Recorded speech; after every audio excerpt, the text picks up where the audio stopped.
अस्सलाम वालेकुम दोस्तों, क्या आपने कभी सोचा है ये जो बादलों से गरज चमक की आवाज़ आती है कैसे आती है।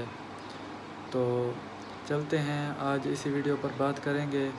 जुड़े रहें वीडियो के साथ। देखें, बादलों से जो आवाज़ सुनाई देती है इसमें कुछ साइंस ने भी तहकीकात की हैं और कुछ इस्लाम में भी बताया गया है कि बादलों से आवाज़ कैसे आती है।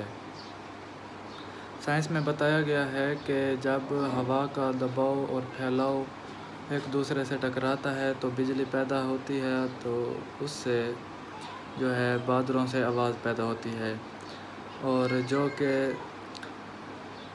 इस्लाम में बताया गया है कि ये दरअसल फरिश्तों का काम होता है, ये बारिश बरसाना और उन्हीं की आवाज़ होती है।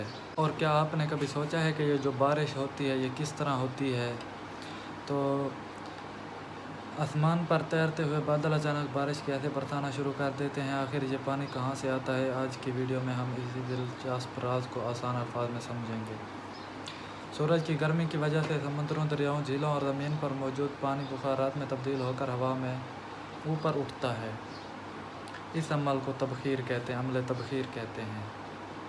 ये बुखारात आसमान की ठंडी फिजा में पहुँचते हैं तो छोटे छोटे पानी के कतरों में तब्दील हो जाते हैं। इन लाखों करोड़ों कतरों के मिलने से बादल बनते हैं। शुरू में ये कतरे बहुत हल्के होते हैं, इसलिए बादल हवा में तैरते रहते हैं, लेकिन वक्त के साथ जब मज़ीद बुखारात इनमें शामिल होते हैं तो कतरे बड़े और भारी होने लगते हैं। एक वक्त ऐसा आता है जब ये कतरे इतने भारी हो जाते हैं कि बादल उन्हें मज़ीद संभाल नहीं पाते, फिर ज़मीन की कशिश शक्ल उन्हें नीचे खींच लेती है और यही कतरे बारिश की सूरत में ज़मीन पर गिरते हैं। और ये बारिश बरसाना अल्लाह ताला के हाथ में है। सिर्फ अगर ऊपर का दर्जा हरारत बहुत कम हो तो यही पानी बर्फ़ या ओलों की शक्ल में गिर सकता है।